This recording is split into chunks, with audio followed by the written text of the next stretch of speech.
have a parent report card, what do you think your performance will be? Hello, welcome to day 10 of my 30 days Facebook Live challenge, and my name remains Nike. Today, our topic will be parenting styles. So, what do you think is parenting style? Or what do you understand by parenting style? Or you'll be thinking, what is parenting style? Is there style in parenting? Yes, there is. So we'll be examining 5 types of parenting style today. So let's see which category you fit in or I fit in, that we all think we need to fit in, and we need to adjust our parenting style, and what is best parenting style we need to practice in order to bring and raise and nurture our children right in a way that the society will be a better place for everybody to live in. So, and on this category, I'll start with number 1 is strict parenting style, which as well can be called authoritarian or disciplinarian parenting style. Number 2 is permissive or indulgent parenting style. And number 3 is uninvolved parenting style. Number 4, authoritative or balanced parenting style. While number 5 is overbearing parenting style. In all these 5 topic headings, can you reminisce with any of these headings that, okay, I think I fall into this even without my explanation? Okay, but don't worry if you don't understand. That's why I'm here, to just shed more little light into this parenting lifestyle that we all practice in one way or the other in our home. So let's start with the strict authoritarian disciplinarian parenting lifestyle. This type of people are strict discipline lifestyle, just like the name says, strict. So they are very strict parents that when they say this, whatever the parents say, that is what it is. The children has no say on negotiation, and the communication between parent and children when it comes to this category of people is very, very low.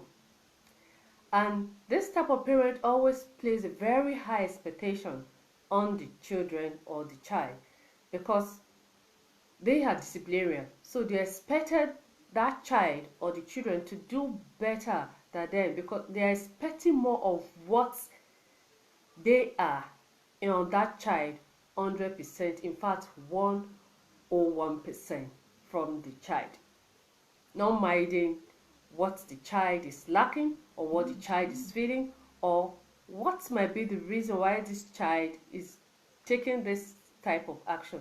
Their rules and regulations must be abided with. There is no bending in it.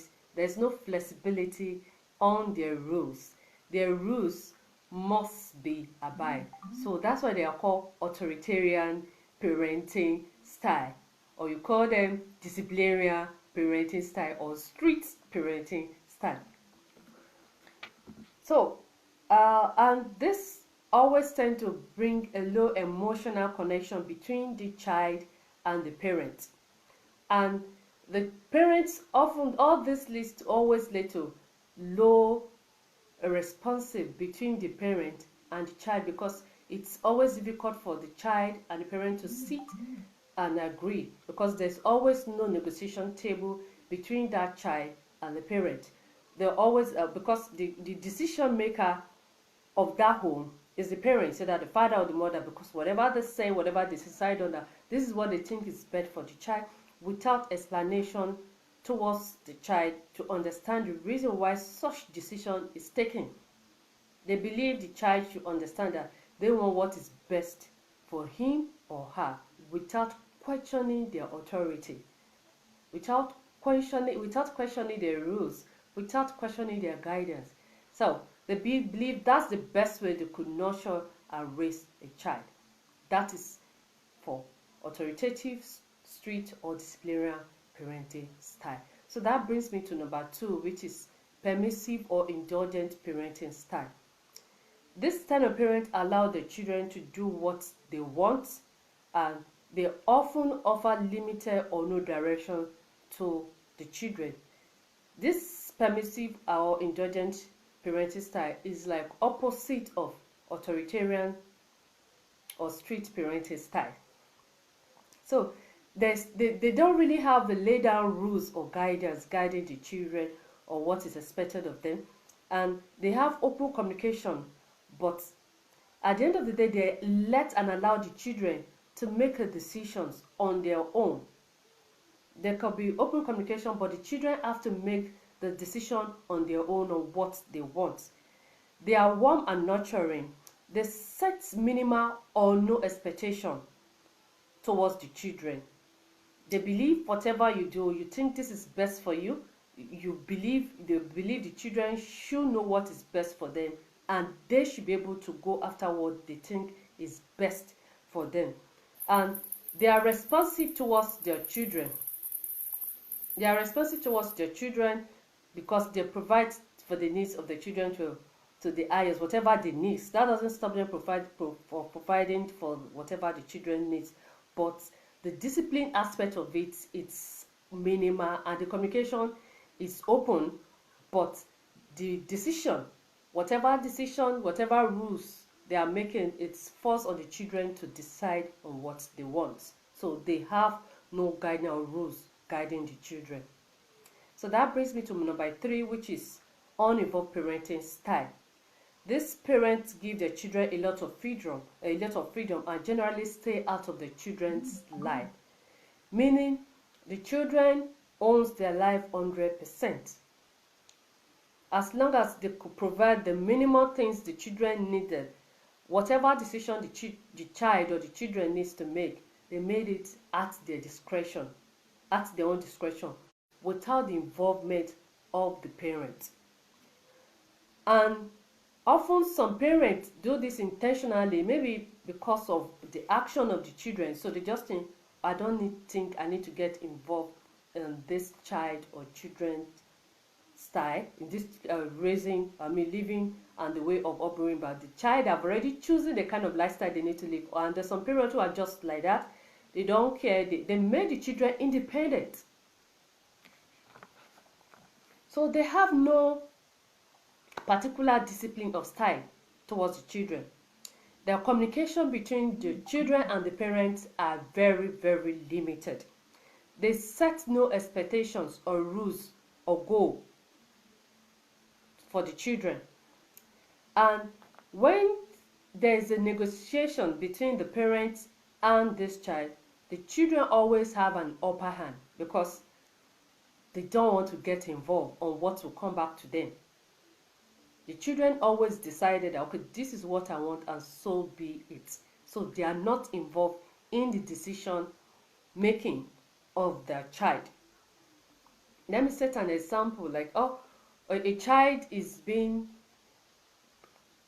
committed an offense, and instead of the parent to kind of ask the child what happened or to scold the child, the parent just make sure they tidy up the loose end, and that's it. They don't want to know what led to such action or what prompted the child to make such. They just make sure they tidy up the loose end. Maybe it's going to affect them in one word, or they just tidy it up and they just let go. The child continue living the way it is, which means there's no punishment for any type of bad actions the child might have committed. So they have absolutely no involvement on the child's living. So they have a very high flexibility towards their children. So that brings me to my number 4, which is authoritative, and as well it can be called a balanced parenting lifestyle. This type of parents are reasonable and nurture the children, set high and clear expectations for them. They have disciplinary rules, and these rules are clear and explain to the children why these rules must be followed and why there is a consequence for going against such rules. So there's a communication between the parents and the children. They have an open communication, and they've set a very high expectation for the children with input of the children on when they are setting an expectation for the child. The child gets to input on the goals they are setting for the child. They are supportive of the children emotional, and they are responsive to their well-beings and needs. They encourage the children to work towards taking their independent lifestyle, and they are always consistent, fair in meeting any discipline towards the children in case the child fails to follow any guidelines that is being laid down for the child or the children. So they are very moderate and high on both closeness and flexibilities towards the children. Now that brings me to my number 5, which is overbearing parenting lifestyle. This type of parenting are very close to the children more than anything. They have a very high in flexibility. They are overly protective. They cater for the children's needs very well. They act more like friends than parents towards the children. And they set different rules with firm discipline. And this type of parents does not permit third party coming in between them and their children. Now, from all these 5 perspectives, what category do you think you fit in, or what category do you think you need to practice more? For me, category somehow needs to work together. We need you need the more of the balance, the balancing, which is authoritative or balancing parenting lifestyle, work more effectively. But we need to pick from all the other type of parenting style to bring them into a parenting lifestyle, because in one way or the other, sometimes when the children get used to one particular style of raising them, they may want to take you for granted. As to make a very firm and stability decision that this is what is best. But that still brings us to being balancing and talking and having a very open communication. So it still boils down to having a very balanced parenting lifestyle with our children. The society we have today, all this is what is affecting most children, that they live the kind of lifestyle that most parents tend to regret. And sometimes some parents does not even know this type of lifestyle, this type of parenting lifestyle I'm using to raise my children may bring out this at the end of the day, or may make that child live and the may not suit them at the end of the day. Because it's whatever you build into a child, you get to see the result at the end of the day. So balancing parenting is very essential and paramount right from babies. So there have to be rules and guidelines laid down for children to follow. And these children and this communication have to be, you need to lay down these rules for them in the way that it has to be to the children understanding as they grow, because you cannot lay a rules of an adult for a child. The child may not understand what you're saying. So every communications, every rules have to be according to the child's levels of understanding, to the utmost understanding that there will be a flow of communication between the two. So I hope you gained value from today's topic, and if you have any suggestion or feedback or addition to this, you can put it on the comment section. I'd love to hear from you and see what you think about this topic, or you want us to raise more points on this topic. I would love to hear feedback from you. Thank you very much for your time. See you again tomorrow. Bye.